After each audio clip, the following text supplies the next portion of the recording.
aí tenta resolver da sua maneira. Então, é um caminho que nós temos que tomar cuidado para não seguir por ele.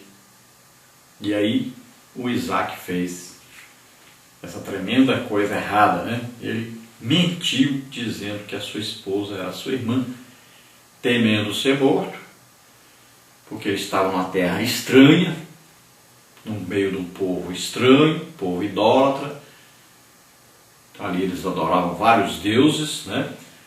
E Isaac estava no local que ele não tinha força suficiente para combater aquele povo. Ele já estava fora do caminho que Deus designou para ele. Então, espiritualmente estava fraco. E também em número, né, de pessoas, né, para se defender também. Ele não tinha a força suficiente para enfrentar o inimigo. Então ele estava acuado ali no meio daquelas pessoas. E ele então mente, como seu pai fez, imita seu pai nessa mentira. E ele é descoberto então por Abimeleque, que olhando vê o Isaac com a sua esposa, talvez abraçando, beijando a sua esposa, escondido. E ele é descoberto então. Então Abimeleque vem a ele e o repreende. Imagina aí, ó, um descrente repreendendo um crente, né? Uma vergonha. Mas foi o que aconteceu. E depois de descoberta a mentira, então Isaac agora vai sair. Ele começa a sair dali. Devagarinho ele vem voltando para Canaã. Os filisteus vão empurrando, né? Vão tomando todos os poços que ele vai abrindo. Os filisteus vão tomando e ele vai sendo empurrado então para Canaã. Então veja que a fé de Isaac falhou e ele usou a arma da mentira como seu pai usou e se deu mal como seu próprio pai se deu mal na mentira. E Deus então pode tratar com ele agora novamente, porque ele agora vai voltar-se para Deus. Então na hora que é descoberto, né, vem aí o escândalo e aí a pessoa se volta mais para Deus e Deus vai colocando de volta no seu plano. Tópico 2, Isaac semeou em Gerar. Isaac semeou em sua terra até mesmo em tempos de fome, tendo que lidar com a inveja de seus vizinhos. Gênesis 26, 12. Semear envolve esforço, fé, e Isaac fez a sua parte. Muitos querem prosperar, mas não querem semear no reino de Deus. Pessoas que já não dão seus dízimos, nem suas ofertas, mas querem colher. Mesmo em tempos de crise econômica, não deixe de semear, pois ao seu tempo você colherá. Deus abençoou as sementes de Isaac e a colheita foi farta. Gênesis 26, 12.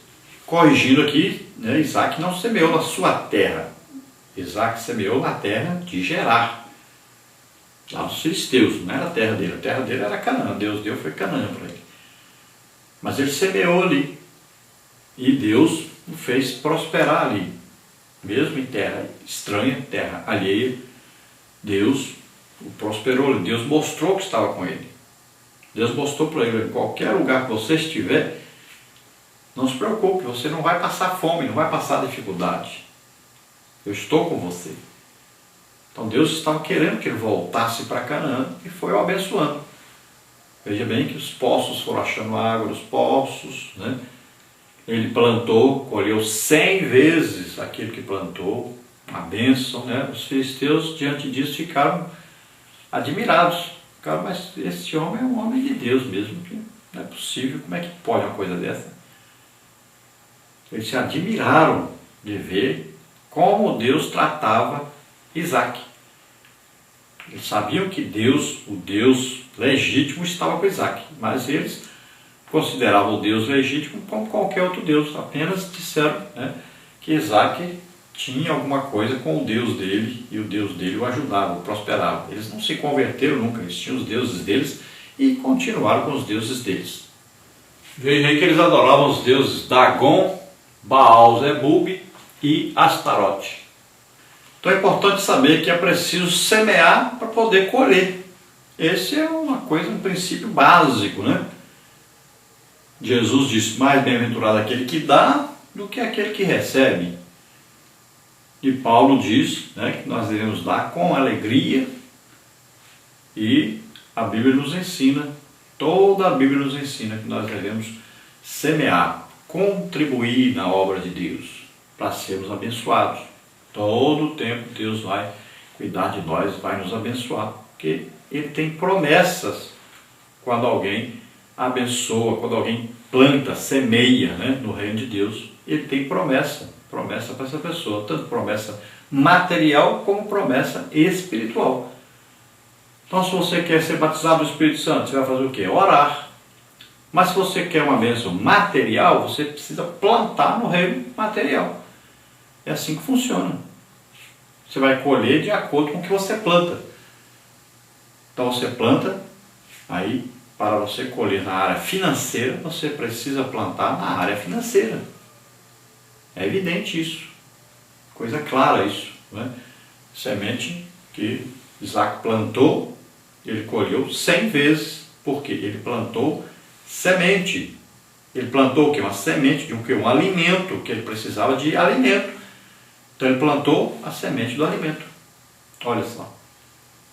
Então você tem uma empresa e você precisa que a empresa cresça, desenvolva, que se mantenha nesse mercado tão difícil em época de crise. Então você precisa semear financeiramente na obra de Deus, ajudar a obra de Deus. Não existe outra maneira. Você precisa plantar nessa área. Muitas vezes a pessoa tranca-se, né, nessa área. E aí a bênção não vem. E fica reclamando daquele que nem crente é, mas que está abençoando a obra de Deus e está prosperando. E ele nem sabe disso. Existe uma campanha satânica aí na internet, né, principalmente dirigida por uma igreja aí que diz que lá não tem dízimo. Então é a campanha satânica que está acontecendo aí, que está incentivando os crentes a deixarem de ser dizimistas. Tome cuidado com isso. Faça isso não. Dê com alegria, com felicidade. Ajude a obra de Deus. Deus não cuidou de você até agora? Então Ele vai cuidar. Cuidado com isso. Não ouça essas pessoas avarentas. Cuidado com isso. E sempre lembre-se, você está dando para Deus, não dê para homem. Se você está dando aí o seu dízimo, entregando o seu dízimo, sua oferta para homens, pensando que você está ajudando homens, então você está perdendo seu tempo.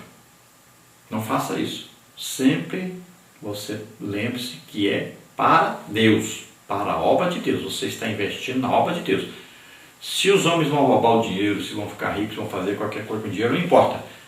Você deu para Deus, para a obra de Deus. Se você puder, fiscalize, cobre onde o dinheiro está sendo empregado. Para que está sendo empregado esse dinheiro? Né? Cobre, fiscalize, você tem todo o direito de fazer isso. Vai lá, converse com o seu pastor, converse com ele. Pastor, eu estou dando minha oferta, meu dízimo, mas eu quero saber onde está sendo empregado, se está sendo bem empregado esse dinheiro. Pode fazer isso, não tem problema. Mas sempre lembre-se, você está dando para Deus. Vamos ver no tópico 3, a inveja dos vizinhos. Os filisteus, ao verem a prosperidade de Isaac, o invejaram. Muitas pessoas não suportam ver a prosperidade alheia. A palavra de Deus nos ensina que a inveja é a podridão dos ossos. O coração com saúde é a vida da carne, mas a inveja é a podridão dos ossos. Provérbios 14:30. O crente não pode se deixar levar pela inveja e pela maldade. Isaac teve de lidar com a maldade e a inveja de seus vizinhos. Mas em meio ao ódio e à inveja, ele sempre demonstrou uma atitude correta. Não queira vingar-se dos invejosos. Coloque tudo diante do Senhor e haja como um servo do Senhor. Então aqui, até com a permissão mesmo de Deus, né, os filisteus começaram a invejar o Isaac. Viram que Isaac, todo o poço aí que ele ia reabrir, né, que o seu pai tinha aberto, achava água naquele poço. E ele ia prosperando. A água ali naquela época era como se fosse um poço de petróleo hoje, né? Riqueza imensa. Então Isaac foi achando água. E os invejosos vinham e falaram, não, a água é nossa, está na nossa terra. E contendiam com aquele povo, com Isaac, com seus empregados, queremos o poço é nosso, a água é nossa. E ali então Isaac deixava, né, não ia guerrear com eles, ele era mais fraco, estava em menor número, não era nem doido de fazer isso. manteve a sua calma, a sua paciência, né? E dava para eles. É assim que Jesus disse: o inimigo vem, né, e quer te tomar alguma coisa, dá para ele até a tua capa, não tem problema, leva, né?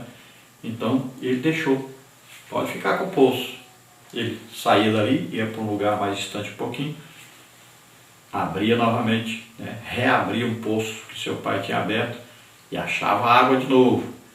E eles vinham, contendiam de novo, pois ele saía, e assim ele foi voltando para Canaã, foi seguindo, né, a volta ali com os poços que seu pai tinha aberto, até chegar em Canaã, onde Deus mostrou para ele que ele deveria ter ficado era ali, que ele achou água ali também. E pronto, agora ele estava dentro da sua terra. Os filisteus reconheceram que ele era um servo de Deus, não queriam ele lá. Imagine, ele estava tomando pastos, né, a água deles, então eles não queriam ele lá. Mas reconheceram que ele era um homem de Deus, vieram fazer uma aliança com ele, com medo dele crescer muito e daí a pouco atacá-los, dominar a terra deles, né? É esse o medo deles. Então eles viram que Deus era realmente com Isaac, reconheceram isso. Então a vida do Isaac ali entre eles foi uma vida de testemunho de um homem de fé em Deus. Então nós não devemos seguir este caminho de inveja, né? Aqueles filisteus tiveram inveja do Isaac. Nós não podemos seguir esse caminho da inveja. Esse caminho da inveja é um caminho maligno. A inveja faz com que a pessoa queira ter o que o outro tem. É terrível esse negócio de inveja, né? A inveja vem e provoca a cobiça, que é desejar o que o outro tem, para o outro ser infeliz. Ele quer ver a infelicidade do outro. Então é coisa terrível essa inveja. Então o crente não pode de maneira nenhuma ter isso na sua vida.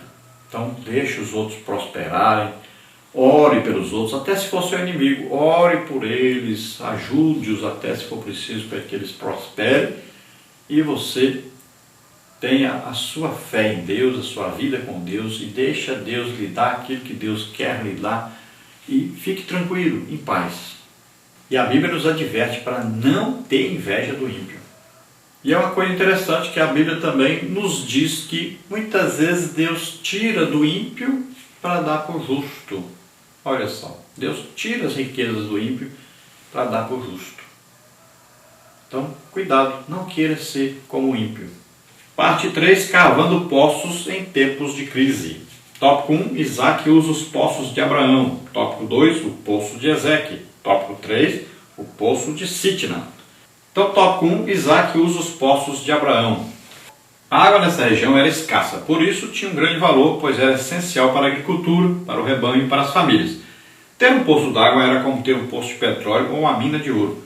Isaac, a princípio, utiliza os poços que foram cavados por seu pai e que os filisteus haviam tapado. Gênesis 26, 18. Logo, os pastores daquela região contenderam com os pastores de Isaac, reivindicando aquelas águas. Então, a maior riqueza ali naquela época era a água. Então, hoje seria como uma mina de ouro, um poço de petróleo, né? Uma riqueza imensa. Mas naquele tempo, a água era importantíssima.